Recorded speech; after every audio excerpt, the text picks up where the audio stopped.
So, welcome everybody to yet another fabulous webinar from the Kaplan Center.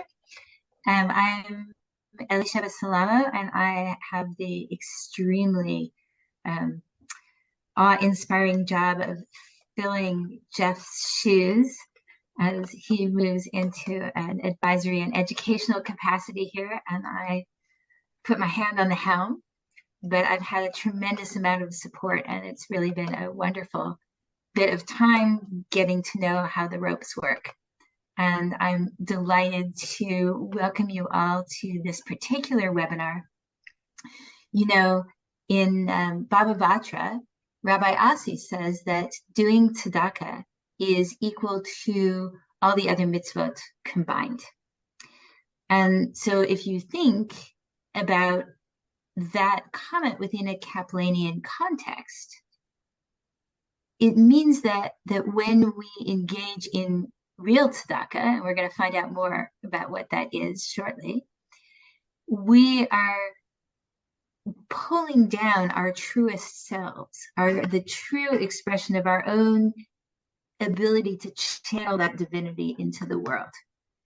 And particularly at a time like this, as the world is complicated, we're still handling the distress of the war on many fronts, and we're heading into the holiday season and feeling a little tender. It's a great time to be able to find a place where we know we can always make that connection with the power that makes for salvation and create communal salvation by our own acts.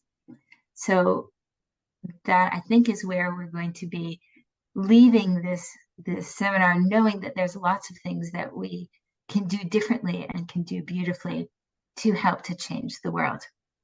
And one of the world-changing people in my life over the past couple of months has been Jane, who is going to be our next stop on the way to learning more about tzedakah. Thank you so much, Elisheva. I'm Jane Susswine, president of the Kaplan Center, and thrilled to be working with all these wonderful people. I'm going to welcome you to the first webinar of our season. The High Holy Days are a time of reflection. How do we relate to family, to those in the community and the world at large? How do we make amends for wrongs we may have inflicted? Are we doing the best we can? Amy Schiller challenges us to re-examine the way we think of our giving to others. She's a writer and political philosopher and is taught at Dartmouth, Stanford, Bard, and City University, and written for a variety of publications.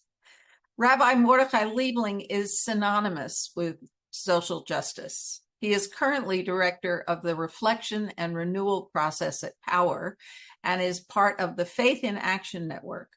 Many of you may know him from his days as executive director of the Jewish Reconstructionist Federation and as director of the Social Justice Organizing Program, where he trained the next generation of social justice rabbis. He has made an enormous difference in many lives. And I am so pleased that our board member, Rabbi Jeffrey Shine, a few months ago, our executive director, who knows both presenters, will moderate the program and put it further in a Kaplanian perspective. So, Jeffrey.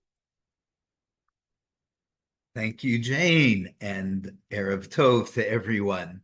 It is true, these two people are no stranger to me. I knew Amy as a kid in Cleveland, dating back to the early 1990s, and I've known Mordechai for a decade longer than that. In fact, worked closely with him at Furch and JRF. He was a wonderful boss, and I've always appreciated the depth of his thinking and how he helps us do tikkun about tikkun olam, doesn't see it as a finished product. So what that doesn't yet explain is how they came together. And to that, we owe Mordechai Kaplan a thanks. When I read Amy's book that you saw earlier, The Price of Humanity, somehow, in my mind, I kept going back to this remarkable quote from in Kaplan's The Meaning of God in Modern Jewish Religion, where Kaplan takes us through the holidays, and he pays great attention to the high holy days. And particularly, he takes a look at where we'll be 25 days from now when the Yomim Noraim are closing. It's Yom Kippur. There is the rather famous Avodah service where the high priest intones God's name. And you would expect Kaplan, I would have expected Kaplan to say something about the sacredness of the human personality, or what's going on in that passage, the ineffability of God's name. No, Kaplan goes in a very different place. And he says that the Avodah service is all about cleaning up our sanctuaries, our public places. And that includes our Jewish traditions, which become stale and need to be reconstructed. So even when a few hours before during Yom Kippur, or a few 10 days before that, Rosh Hashanah, we have that remarkable passage that whatever judgments we form about ourselves, others form of us, God forms of us, because of our actions of the year, we still have an opportunity to, you can fill in the blanks here, because ma'avirin, the Hebrew phrase, would mean overturn, soften, change. We can make things better through the power of three Jewish traditions: tefillah, prayer, teshuvah, repentance, and tzedakah. So, okay, that sounds great. But what I think we know about Kaplan, I learned from many people on this call, and particularly from our board member, Mel Skull, is that there's a restless radicalism to Kaplan. So if we're going to intone the value of those three things, we better examine deeply what each means. So what is teshuvah? What is a revitalized form of tzedakah? What is it we need to be doing to gain the full impact of those traditions on our spiritual and ethical characters? So when I read through that portion, and then I read Amy's book, I think this is the right platform to invite someone who's thinking deeply about these issues of charity and tzedakah and how it plays itself out in our world, to challenge us and to help us think more deeply about it. And what better partner, I can't imagine a better partner to do that and to help us check more deeply into the Jewish world than my friend and colleague, Rabbi Mordechai Liebling. So we're going to start this evening by inviting Amy Schiller, the author of The Price of Humanity, to share with us why she wrote the book. What issues was she wrestling with? And I'm so eager for you to hear her perspective. Just the briefest of reminders, I can't lose my administrative kippah entirely. You're being recorded. That's so that we can share this with others by being on. You're recording that. So please stay muted. We appreciate that. But do put your questions in the chat box, and Jane will go through those and bring several of those back to us. And enjoy this exchange and this dialogue. So, Amy, we're turning to you to get us started. Thank you so much. I'm so honored to be here. Just want to say thank you to you, Jeffrey, for not just inviting me to this platform, but also it was very gratifying for somebody who's known me for so long to see the growth of this book from where I've been to where how I've grown as a thinker, how I love to grow with others, and as a writer, and to find it so valuable. And thank you to the Kaplan Center and to Mordechai for being my wonderful comrade in this discussion. I had a few moments to pleasantly sort of stare at the copy of my book, the cover of my book that I've seen, of course, hundreds of times. And I realized that the subtitle, How Philanthropy Went Wrong and How to Fix It, maybe is nothing if not somehow a summary of teshuvah, of realizing how we've gone wrong and how do we fix that. And that perhaps I've inadvertently, this book about Augustine and Notre Dame is actually a very Jewish book after all. And in any regard, it's a wonderful opportunity for me to place this book that has so many other traditions in the foreground to sort of place it in conversation with Jewish tradition. So before I indulge in that very specific pleasure, I'll give you let me set a scene for you that starts to answer Jeffrey's question for why I wrote this book. So this book comes out of my dissertation, which I wrote at CUNY Graduate Center. And while I was in my doctoral program, I had a workspace in Brooklyn. It was a third floor apartment, a very off the grid workspace, I have to say. It was this third floor apartment that a group of us shared. And often I had it all to myself at night. And when I was writing at night, I would turn the lights down low. I would look out at the street lights and the people passing beneath. I would put on some jazz music and I would sit with my many texts. And during that time, I was sifting through something that was making me uncomfortable and had been making me uncomfortable for about the 10 years prior, from when I started a career in major gift fundraising.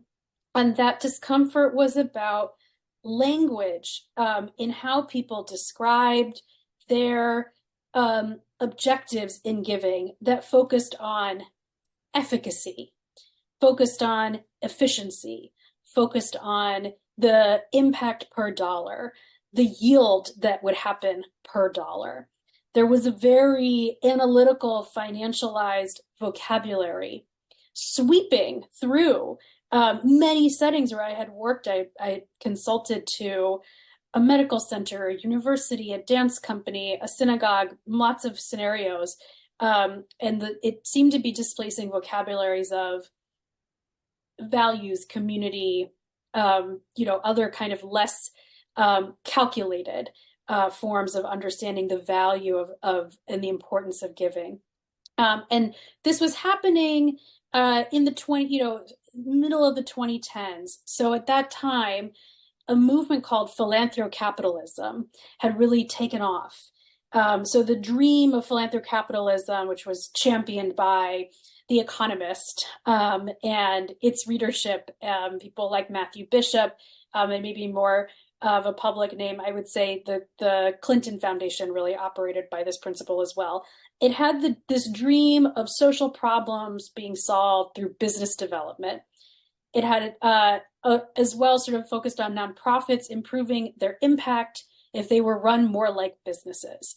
In the book, I did go deep into the Robin Hood Foundation, which you may or may not have heard of, but has a 142-page manual that they call relentless monetization, a sense of assigning a sort of a dollar value per sort of quality of life improvement in people's lives, and sort of how would one best concretize and quantify the impact of charitable dollars.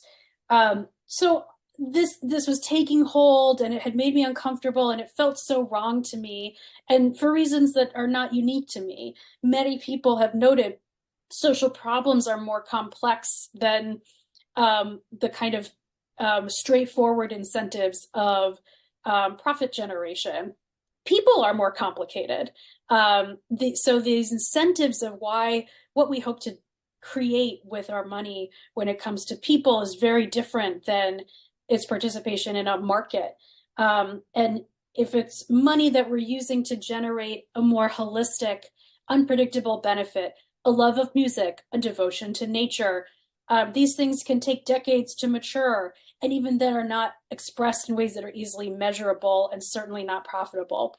So these are all questions I'm grappling with.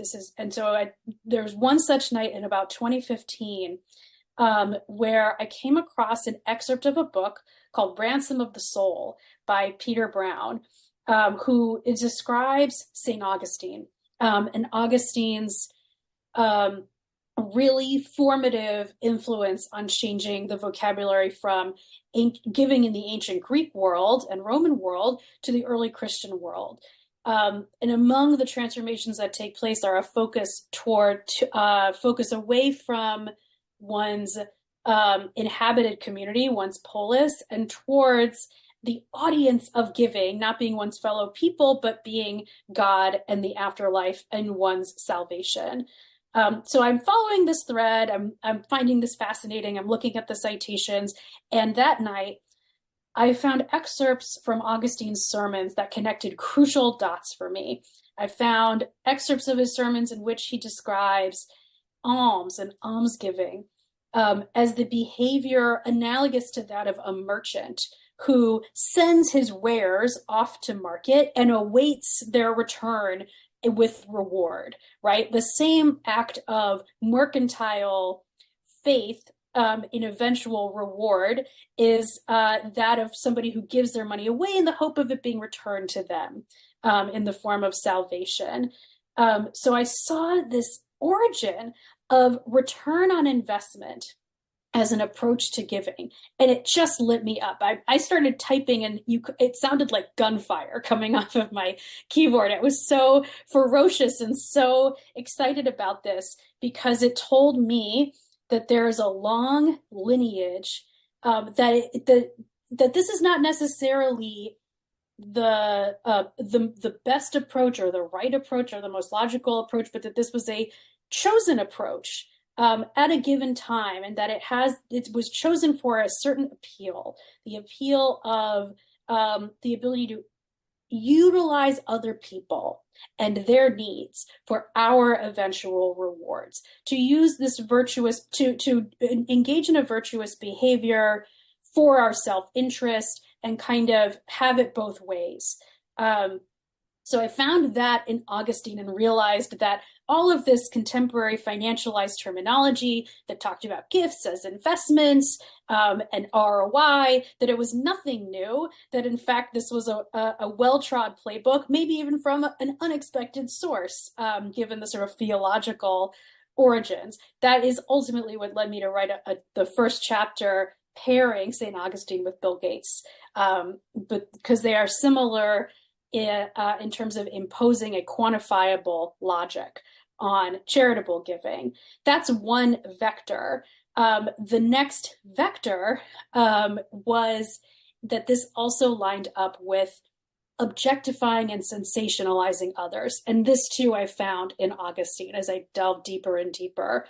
This sort of instrumental mentality paired with sentimentalizing poverty and suffering, embodied in nothing more than Augustine preaching about beggars who were destitute and poor and sleeping in the dust, as those very beggars were outside the limits of the church, not members of the church, of course, but these sort of avatars of suffering that were used to play to people's desire for a kind of easy, one might say, cost-effective saviorism for themselves, for others, for their egos, as well as their sort of eventual return.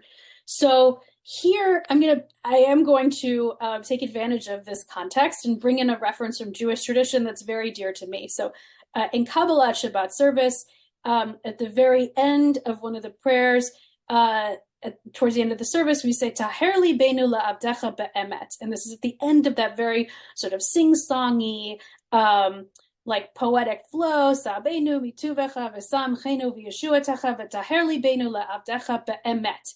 And be'emet is this like thudding halt to this like sort of lilting back and forth. And it translates to purify our hearts to serve you in truth, be'emet. So we have this kind of brake on the car that says, purify our serve you in truth. So to me, in a very colloquial elder millennial sense, it means in truth is, but for real, right? But actually though. And that I think speaks to Jeffrey's opening remarks about looking at one's good behaviors and surfacing those sort of unconscious, subconscious motivations that may have to do with paternalism, may have to do with self-interest, may have to do with one's ego, may have to do with the desire to be part of a story of rescue from vulnerability, not necessarily a story of equitable relationship, right?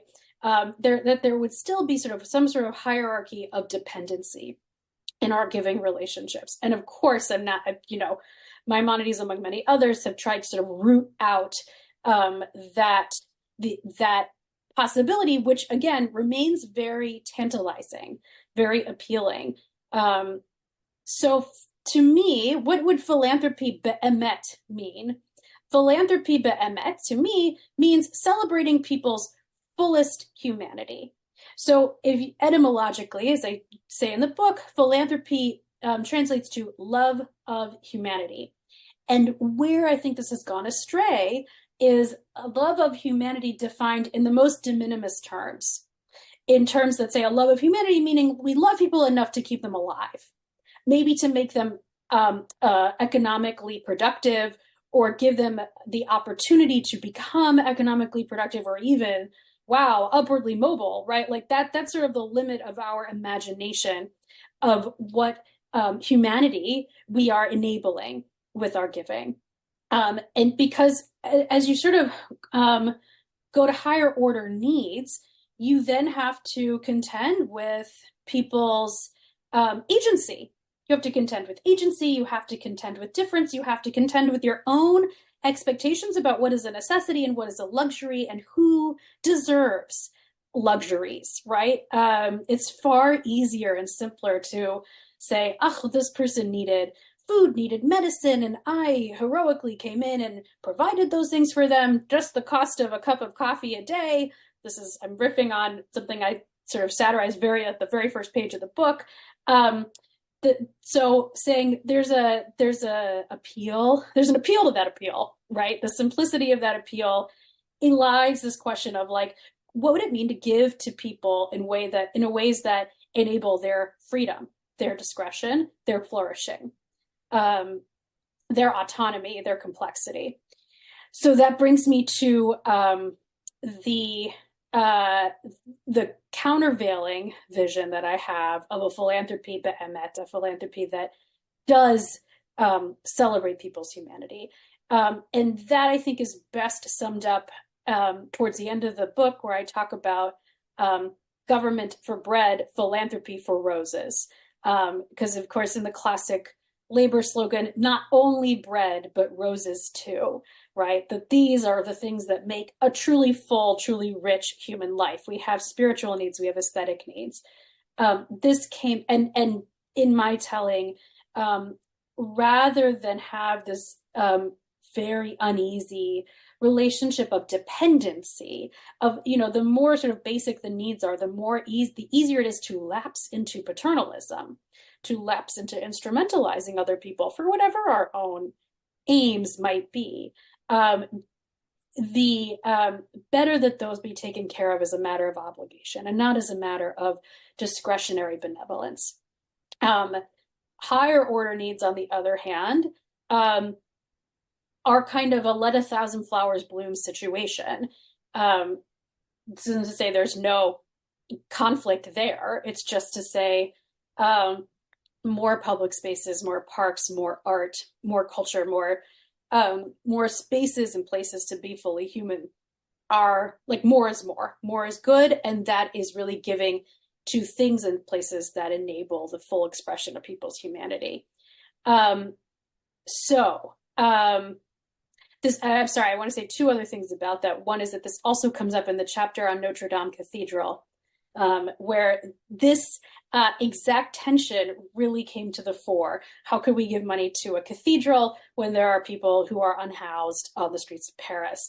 And it's a false dichotomy, which isn't to say like the homeless crisis in Paris isn't worthy of attention. It's to say we sort of need to render unto the responsibility of the social welfare state what belongs in the welfare state, and that should in no way undermine the validity of the fact that Notre Dame, not only does it mean a lot to people across the economic spectrum, it was built by the poor of Paris. It's the people's cathedral.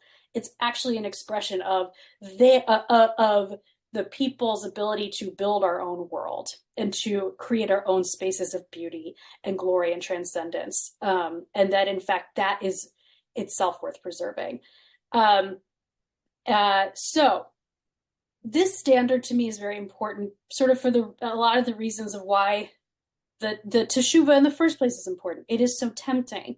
It is so appealing to practice philanthropy in a way that instrumentalizes others, objectifies them, reduces them to their suffering without any sort of full contact with their complexity and their agency as human beings. I think it's also necessary to assert this because we have unexamined assumptions about we ourselves expecting to be efficient, productive, people who earn whatever form of generosity we seek via our own optimization.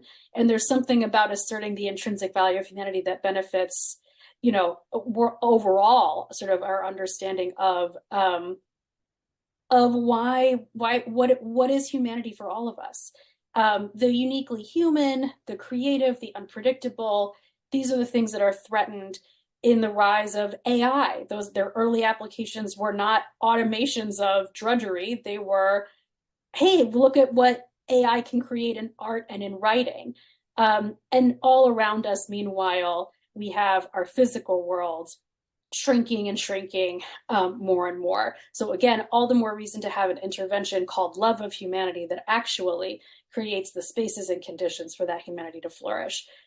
So I'll just say in closing, I wrote this book because I really believe that philanthropy should live up to its own name, that it should resist dehumanization and in fact affirm the fullest definition of humanity, rather than objectifying others in ways that I think our lives condition us to do all the time. And I'm so glad that I was able to find examples of philanthropy that really fulfills that vision. And I'll just close by naming one of them, which is LeBron James. This is the Cleveland connection for those of you paying attention. LeBron James, at the school that his foundation supports, importantly, supplementally. This is a public school, right? It's a public school governed by Akron Public Schools. LeBron James Family Foundation provides supplemental fundings like a supercharged PTA or a supporting foundation. And that foundation provides the students there with bikes and helmets. Every student gets a bike and a helmet. And when he was asked, why is this such a priority? Like, why bikes? He said, when I was a kid, having a bike was what made me feel free. And that lands so powerfully with me even now. I've repeated it, dozens of times. Having a bike was what made me feel free. There's no way to quantify feeling free. There's no way to control or analyze or exert any kind of surveillance. In fact, it's the opposite of a kid feeling free. That's a thing that you do out of trust in your human experience and the potential for another person's. So that to me is the truest version of philanthropy that is a love of humanity. That's what I want to raise up. And I think it's so important because it's in such contrast to those traditions that I think perhaps believe they have the same aim, but in their language and in their framing, in many ways undermine the humanity of others rather than amplifying it. So I'll close there, and I'm very excited for everyone's questions. So we encourage people to keep putting questions in the chat room. I see 3 or 4 of them. We don't guarantee that we always can get to all of them, but we do our best. And now I'd like to invite Rabbi Mordechai Liebling to talk about how these issues play out in a very similar way or a different way in the Jewish world that he knows so well in terms of tikkun olam, tzedakah, and social justice. So Mordechai, thank you, we're Jeff. with you. Thank you, Jeff. Thank you, Amy. Thank you, Amy, for such a vivid description of how sort of late capitalist corporate values have completely taken over the nonprofit and foundation world. As somebody who has worked in the nonprofit world for hate to say it, 50 years, it's so clear how those values over time have taken over on how most foundations, have such clear metrics now based on the things that you laid out. And I appreciate that you started, Jeff, with a quote from A Meaning of God in Modern Jewish Religion, my very favorite Kaplan book. And I still remain proud that Mel and I were responsible for getting that book reprinted to make sure it was still in print, because I love that book. Yeah. So of course, Augustine's coming from a Jewish place, but changes it and twists it to some extent, which is what we saw so many times in third, fourth, fifth century Christianity. Tzedaka, of course, does not come from the same roots as the Latin charity or philanthropy of caritas, of love, but comes from justice, because tzedakah for us is not an act of charity. It's not a voluntary act. It's actually a commandment. And we are expected to give between 10 and 20% of our incomes specifically to help disadvantaged people. And even those who receive tzedakah in the tradition are supposed to give tzedakah. In modern times, we have expanded that notion of giving to the disadvantaged to include a wide variety of things, to give money to stop the causes of poverty, to give money to change the systems, and to give money for cures, to give money for the arts, as Amy has said, to give money for a wide variety of things. We've expanded that notion, but essentially it still has to in some way benefit those people who are less advantaged in our society. And speaking to the different value, the highest value of Jewish giving is empowerment, in the sense that, that we're all familiar that Maimonides' highest level of giving was a personal loan, so that a person could provide for themselves in order to provide dignity for the person, and that really in some ways derives from the fundamental text on Jewish giving, which is the corners of the field, peah, which every person has to leave the corners of their field so that people who need to eat can harvest them. But if you look at those teachings deeper, the Rambam actually teaches that there were actually 3 different times during the day when you could cut. So in the very early morning, I think it was nursing mothers, people who were feeding children were the ones who would come first. And then second would be other people, and third would be the older people in the community, because they needed to sleep late, they needed more rest, and that they could come. So the giving was based on the needs of the people, is what we would say now client-centered giving. And it was focused on maintaining the dignity of the person. You harvested it yourself. You weren't given the wheat. You could maintain your own self-esteem by actually cutting it yourself, taking it home, drying it, etc. It's different than giving person a loaf of bread. It's giving person the means to make their own loaf of bread, which is really about respecting the total dignity of the person who is in need. And that has been lost in modern philanthropy in many ways. It's like you're tending to the soul of the person, because you're focused on the emotional and psychological needs of the donor, of the recipient. But there is a tension in there, because Judaism also says, rabbinic tradition is replete with saying that the giver benefits more than the recipient. So, Augustine is taking that piece from Judaism, but in a different way. The giver benefits because it softens the giver's heart. As the Rambam said, it's better to give 1,000 times $1 than to give $1,000 once, because by keeping on giving, your heart is continually softened and you're reminded of your responsibility. You can't just be checkbook Judaism. You write a check and you're done a checkbook philanthropy. So yes, the giver benefits, but it's a benefit in the moment. There's no benefit in the tradition about in the world to come. It's if you're even in the Unetanah Tokef, tzedakah is to benefit you in this world, not in the world to come at all. That the giving is about right now and about how you are in the world and how you can be compassionate and relate to other people. So it's a very different than this investment, in the world to come. It is right now in your life now. There is a tension in Judaism, even in Rambam, about face-to-face giving versus anonymous giving. We have this notion that a lot of people think that anonymous giving is the highest form of giving, that people get taught that in Hebrew school a lot. It's actually not, because in that very category, loaning somebody money is the highest form of giving. And to loan somebody money, you have to know the person and have a conversation with them and know what their needs are and know what their abilities are. And the other thing about a loan, it means you are inherently respecting the ability of the other person to do something. But there's a tension in the tradition between anonymous giving, and a lot of the rabbis talk about how you don't want to embarrass anybody by giving them money. But there's a critique within the tradition itself about face-to-face giving.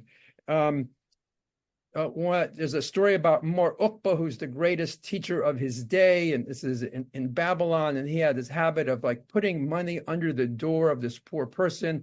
And occasionally he would go with his wife, and one day he and his wife were going and they're putting money under the door of the poor person, and the person who's been dying to know who has been giving him money all this time suddenly opens the door. Mordechai and his wife start running, and they run into what was a bakery that had been, the floor was hot from the fire, and he says his feet are burning, and his wife says, "Put your feet on my feet aren't burning."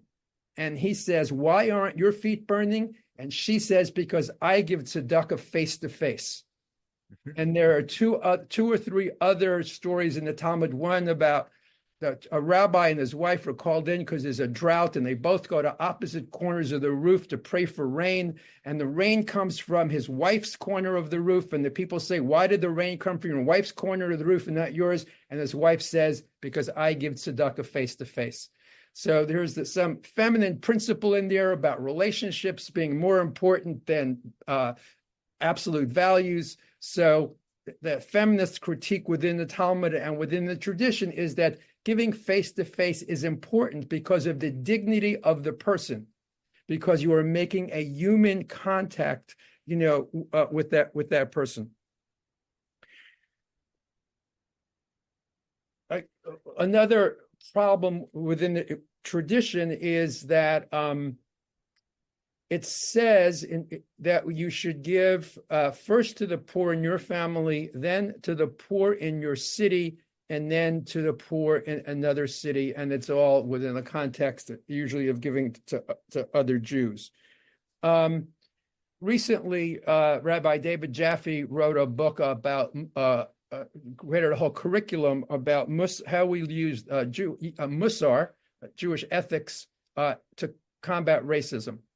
And he looked at that value and said, well, essentially that we are hoarding resources within the Jewish community, and we are respecting privilege.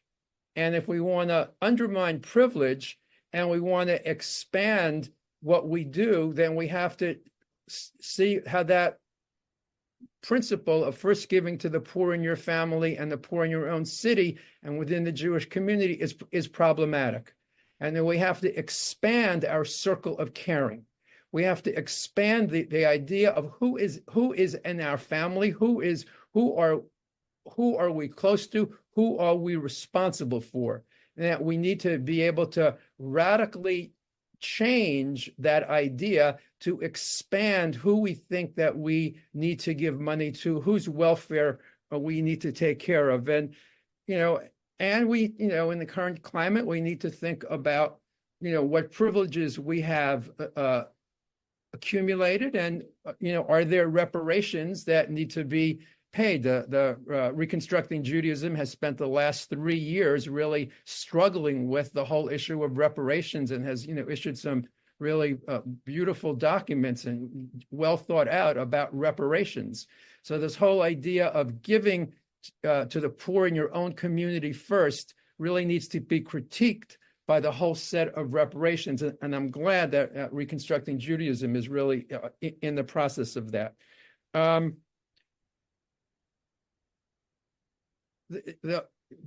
The whole foundation system actually is, unfortunately, about wealth hoarding, because they maintain their assets. They very slavishly mostly follow this 5% rule. You only have to give away 5% of your assets, and they don't really understand how they can use all of their wealth for change more quickly and more powerfully. And the last thing I want to say, which, it might sound a little radical, but this is very much in keeping with the Kaplan quote that Jeff started with about how we have to examine carefully our public institutions. So I'm going to read this from a new Jewish foundation, or called the Jewish Liberation Fund. And they formed very much in critique of the larger Jewish giving community. And they said, this is from their statement: across the American Jewish philanthropic landscape within federations and many family and community foundations, the norm of instituting policies that require organizations to adhere to a Zionist political framework that totally rebuffs the boycott, divestment, and sanctions movement has widespread silencing, alienating, and divisive effects. These effects are not only felt by organizations doing work within the Israel-Palestine sphere, but they are also felt by the entire Jewish community. They send a message to communal leaders and members that they are unwelcome within the Jewish community unless they adhere to a particular political analysis. So in the idea of opening up the community, we have to see, and there's an enormous amount of creativity happening among the generation that's really trying to create a diaspora Judaism. And the foundation world is essentially not giving those folks money because of a very rigid ideology around Israel. So we have to really critique our institutions and foundations about what they are willing to give to and be open to, and see where creativity lies in this current day. I think Rabbi Kaplan would, try to bring a lens of critique to rigid formulations of how money is given and not given. So I look forward to our conversation. Thank you, Mordechai, so much. And Amy, I'm wondering, before we turn to some really interesting questions, I've seen them in the chat room, Jane's going through them, if you would like to respond to any of Mordechai's points and elaborate on them. The thing that struck me in Mordechai's remarks is this focus on relationship. And I loved they used the word dignity. It's like the one word I seem to that slipped my litany. The importance of relationship really gets at the need to see others as fully human, three-dimensional. And again, this kind of is a lovely corrective to giving that objectifies people, that again reduces them to their suffering. And I'll refer to, again, kind of the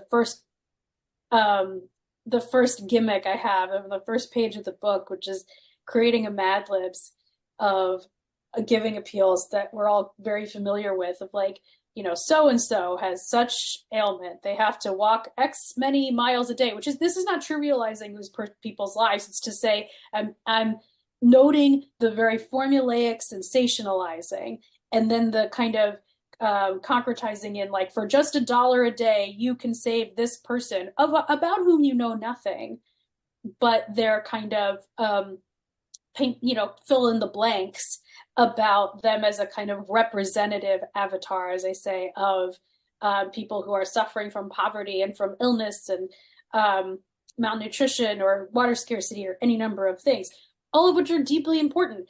It's just to say that there's a real counterpoint in the importance of relational giving, face-to-face giving, when you are in relationship with others, you do not have that same hierarchy of paternalism that I think Mordechai's sources and his very expert weaving of them sort of points out. So that struck me as kind of the most important counterpoint or corrective to some of the tendencies that I'm seeing in contemporary philanthropy, again, very well summarized as sort of corporate values, capitalist values taking over what really should be a relational practice. Thanks, Amy. And Jane, you've been following the chat room. Do you have some questions you'd like to put to Amy and Mordechai to explore?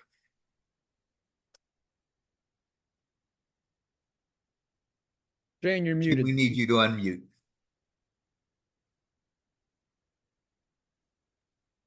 I think Elisheva is going to take some of these. Yeah? Okay. Great. Sure. So one of the questions I think that is relevant to both of you is sort of, this is a cluster of questions. How do we widen the tent of giving? Are the children of our enemies worthy of our giving? And how do you prioritize suffering beyond Jewish circles? Who wants to try that first? Those are three very big questions. Yes. Okay, I'm going to take the first one, which has a very concrete sort of tachlis answer from me, which you say, how do we widen the tent of giving? One of the proposals I make in the book is a giving wage, which is to say we build on the idea of the living wage, which apparently we need a special phrase to say people should earn enough that they can afford to live. And that we build on that to say, what if there was a standard, maybe championed by the nonprofit sector itself, of a giving wage in which people were paid enough to afford to give back? This is just one way of kind of gently entering the question of political economy and equality and wealth disparity that colors all of these conversations about giving and who gets to be a philanthropist and what defines philanthropy. And it says, how could we democratize giving by incentivizing and saying it is a priority for people of all income levels to be paid enough that they can give back. And I think that speaks somewhat to what Mordechai was identifying, of like to exist as people of agency, people who have a stake, people who have things to contribute, and sort of allowing the dignity of that, not just being recipients, but also being contributors. So that's my very concrete proposal of how do we widen the tent of giving. There's very broad strokes versions of this that really have to, then even weedsier versions of this that have to do with reorienting our tax code so that people got a universal tax credit rather than a sort of tax deduction that only kicks in above a very, very high floor, which the standard deduction currently is. So there's practical ways that I'm thinking about widening the tent of giving from a political economic perspective. That may not be a total answer, but it's the one I can offer first. Great, thank you. Mordechai? Well, do you want to address any of that? I mean, I agree with what Amy just said. And, certainly the first way to widen the tent of giving is to, raise the median income in this country. So more people have discretionary income to give money away. and changing our tax system to do that would also be great. And teaching people more about giving is also helpful. We don't have a society that, teaches that much now. Thankfully, it's still taught in most Hebrew schools that in the Jewish world, we still teach the importance of giving. And that's something that we continually need to do. And widening the tent of giving would also mean democratizing how when you give, the money is spent. So, Mordechai Kaplan talked a lot about the democratizing of the Jewish community and with his proposed Kehillah system, where if you gave money to the community, actually the community would democratically decide how the money is spent, which is at great odds with the current federation system, where most people who give, the average person who gives to the federation has no say in how that money is spent. So we can also democratize the decision-making within the current Jewish community about widening the tent of giving. There was some question. What was the question exactly about giving to others, Elisheva? All right. Okay. So that was the first part, how to widen the tent of giving. Then, are the children of one's enemies worthy of one's giving? So, people always, when I teach compassion practice, people always, some Jewish person in the room always raises their hand and says, "Oh, does that mean I have to give Hitler compassion?" Mm-hmm. Well, you never start in the worst possible place, or you never start with the hardest thing. If I was going to become a weightlifter, I wouldn't walk into the room and start with a 500-pound barbell. I'd start with 25 pounds. So, in terms of giving, let's not talk about maybe starting off with giving to our enemy, but what about giving to our neighbor who we don't know?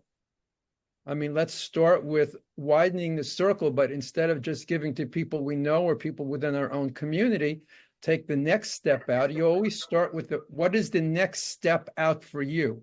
Is the next step out to give to your neighbor who you might not know? Is the next step out to give to somebody in a different country? I mean, what is your next step to widen your circle of giving, to widen who you understand you are interdependent with on some level, that you need to care for that person? So it's taking those incremental steps, not by taking a huge leap in order to start with.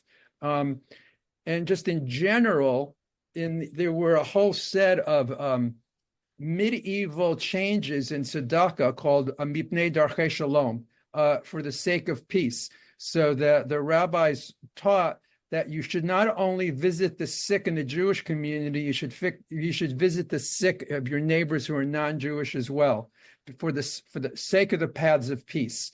So, and you should not only take care of the poor in the Jewish community, but you have to start taking care of people outside the community. So there became a whole set of teachings that have fallen by the wayside. But in medieval times, particularly in Spain and other places where there were more of a relationship with their neighbors, there were these whole set of rules about mipnei darchei shalom. I thank you for that context, Mordechai. That's helpful to me in my own knowledge base. I want to just speak quickly to the do we give to the children of our enemies? Like, I'm not sure who asked that question or who the enemies are, or who our is, for that matter. But I think, maybe the idea is to think of fewer people as enemies, to find some way of, maybe this is going back also to softening of one's heart, to sort of finding oneself in relationship with more people. And I'm thinking of a very specific example from my consulting work. I worked with HIAS for quite a while, Hebrew Immigrant Aid Society. And there were times when HIAS's capacity was devoted largely to waves of Jewish immigration.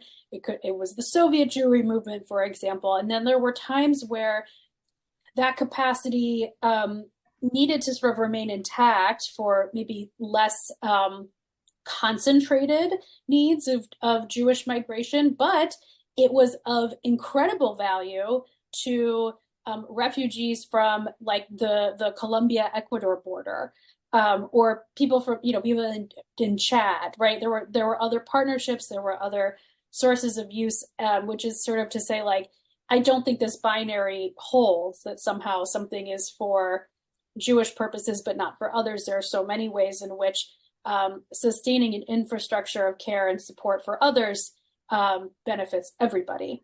So I would champion that. I just want to underscore that I've done work with HIAS at different times. It's a wonderful agency, and it really is an example in the Jewish community of using our resources, the communal resources, for the betterment of everyone, because their primary clientele now are not Jews, but refugees from other places around the world. They're really a wonderful agency. Super. If I might, one of the things that I took from your book was that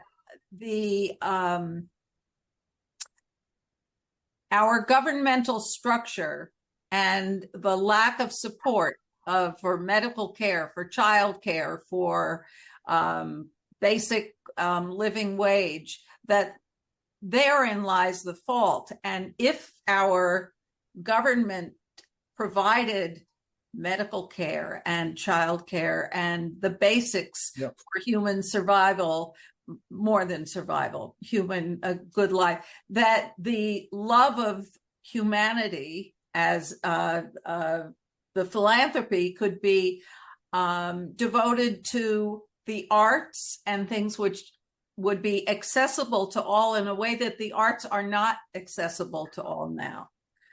So yes, thank you so much for emphasizing that point, Jane. That's a crucial part of my argument. And again, I think it follows, though not explicitly in the Jewish teachings, it follows that there are things that must be treated as obligations and not as discretionary. And the form that we have now for sort of financing those sort of obligatory demands that we all have as just like humans and bodies and families, and is our governmental, our democratic institution. So I do come at it from that side, and saying, yes, that too would, I think, alleviate many burdens, and kind of create so many benefits to people, not only being able to participate, but what we could imagine, what we could create if we didn't have the burden of backstopping a very inadequate social safety net. And if I might, I've been having a conversation with one of my congregants who's a transplant surgeon, and he asked what makes you uncomfortable about the effective altruism movement, and he cites an example. Billionaires are supporting the development of pig herds that are needed for xenotransplantation to get off the ground. It's a way more money than could ever be gathered by even the largest grants, and would not be possible without that enormous level of support. So it's coming from a different direction. So do you want me to speak to the effective altruism, or? Yeah, that was the question. Oh, perfect. Okay. So I don't know if people are familiar with the effective altruism movement, but this is a trend that began with Peter Singer teaching at Princeton, has become extremely popular at Oxford. It's sort of a philosophical movement, and then has also really taken hold in Silicon Valley for sort of new tech wealth, to find a way to deploy its money that feel in a way that feels familiar to them. And I don't fault that. I think there's something very understandable about that, of wanting to kind of take an engineering mindset to one's giving, and kind of isolate variables that can be dealt with in sort of effective ways. So the earlier version of this was malaria nets, saying, okay, well, the malaria nets save the highest number of lives per dollar, so that's the way to go. So what's my issue with effective altruism? It's the absolutism of its ideology. Just to say, the only things that kind of register as effective are those things which are quantifiable. The things that register as most valid or valuable are things that extend a person's economically productive lifespan. This is coming from many sources who really see their giving in a very specific way, and I think that has some applications sometimes, but it's the absolutism of where it should be applied, such that there are no other rubrics of what creates value. If you give to the opera, that's not effective altruism. That's arguably unethical. And I just have a much more pluralist view. To go, yeah, I mean, it's utilitarianism on steroids. So Peter Singer, I read his works, is also famous for saying that people with disabilities shouldn't get any help in the society. He had a famous debate with a woman in a wheelchair where he told her that she really shouldn't be supported by the society because she wasn't contributing enough. So it's completely based on if you can contribute to the society as a productive member, then you deserve our altruism. But if you happen to be somebody who has severe mental impairment and can't contribute in the way capitalism says, then you don't deserve any benefits. I mean, that is the shadow side of the whole effective altruism movement. This is Jeffrey again, and I want to lift up a comment that Catherine Madsen, our friend, made and put it in a real quick Kaplanian Reconstructionist context, and then give one final invitation to both Amy and Mordechai. So the comment from Catherine was, why buck against institutions that aren't going to change? Start your own. And that's a very good reminder. And actually, for me, it's a reminder that often people took the Chavurah idea, nurtured within Reconstructionism, and developed it in ritual and communal ways, which were quite lovely. But another use of it is to get together with other people, fellow-minded Jews and others, and form a tzedakah collective. Challenge oneself to think about the most meaningful ways to give, and that's part of the Kaplanian legacy as well. I want to bring it back just for a moment to the High Holy Days, give Amy and Mordechai a last word here, and then invite Jane or Elisheva to say some concluding words and perhaps about other webinars or our next webinar coming up. And what I want to say when I think about the High Holy Days is we're going through this remarkable process during Elul, even in Av we were doing it, of reading the Sheva Haftarot Nechamot, the 7 selection from Isaiah of comfort and hope. And that's because how could we even dwell in Tisha B'Av with that sadness and have a meaningful Rosh Hashanah Yom Kippur? We need to buoy our own spirits, and traditionally one's supposed to end any exploration Jewishly with Divrei Nechemta, words of comfort or challenge and inspiration. So I invited both Amy and Mordechai to help us end with Divrei Nechemta in terms of a dream they have or a model of doing tzedakah that they want to lift up and leave us with as we continue to move towards Rosh Hashanah and Yom Kippur. So why don't we start with Mordechai and with Amy? Great. Thanks for the opportunity, Jeff. Some of you may remember that at one point in my life, I worked for the Shefa Fund, which was a Jewish economic sort of justice world. And we had an idea there that I still think is very, very important. So if you think about this, if you have $1,000 in the bank and you put it in the bank and you're getting 5% interest, you get $50 a year. And you can, you could take that $50 and give it to tzedakah if you like. However, if you have that $1,000 and you decide that to forego the interest on that $1,000, meaning you're giving a $50 donation, but you're giving that $1,000 to a revolving loan fund that doesn't charge interest, or to lending it below market rate to a community development financial institution, you are putting your money at work helping people start businesses, buy homes, go to schools. So I talked about pay earlier. None of us have really fields anymore, but we have assets. We have bank accounts.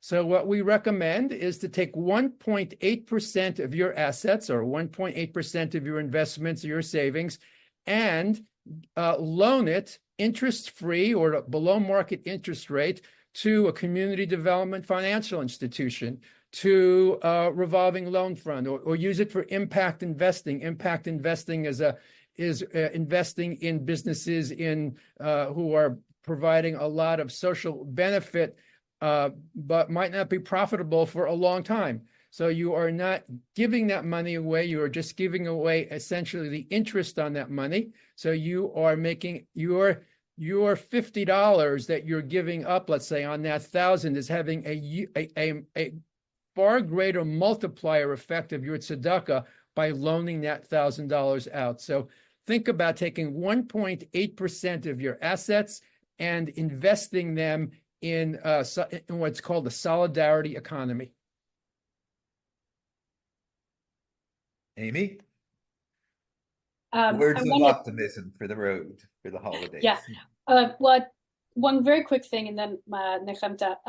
I saw a question in the chat that says, how does the Maimonides hierarchy impact or how does it sort of serve my argument? And I would say I would like to keep all of that emphasis of relationality that Mordechai so beautifully elaborated and that Maimonides really emphasizes, and I would like to take it beyond the pure utilitarian and economic realm, that it should be about, like, how are we not just enabling people, not just giving people a loan to start a business, which is wonderful, but how can we kind of ensure a world where the tzedakah is not just to sort of help people meet their basic needs, but also to sort of meet their highest needs. But again, sort of maintaining that emphasis on relationship and connection with others and appreciation for their full humanity. So in that spirit, I'm going to talk about a gift that I've recently celebrated in other writing I've done, which is the Lilly Endowment, connected to the Eli Lilly Foundation. And they've recently made a $100 million gift to the National Parks Foundation, which is a supplemental foundation of the National Parks Service.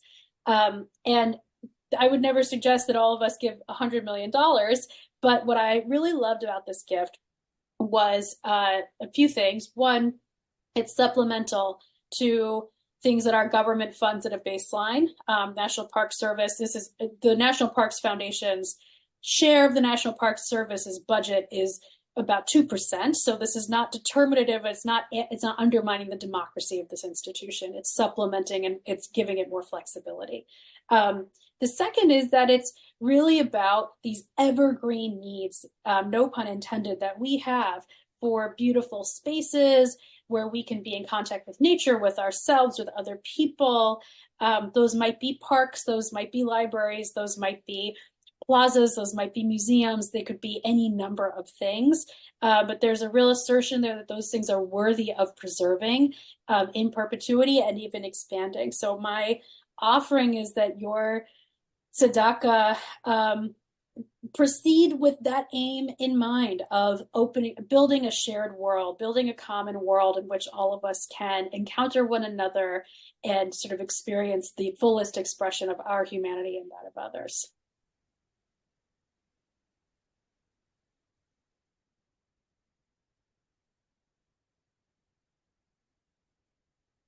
Jane, you need to unmute. Sorry about that. In closing, I'd like to thank Jeffrey for thinking of all of this. He read the book and said, let's do it.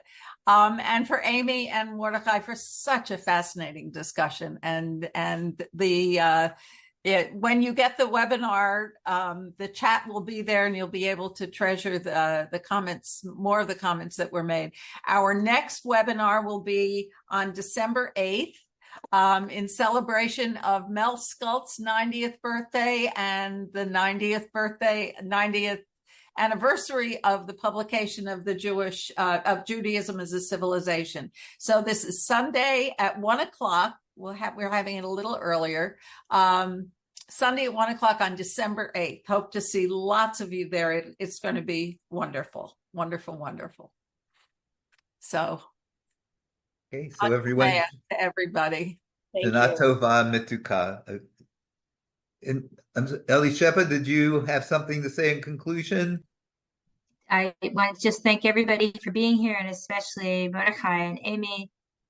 Really gives us a great way of beginning to think about how we're going to be reconstructing our giving this year. And Shana Tova to everybody. May it be a year that brings peace. Shana Tova.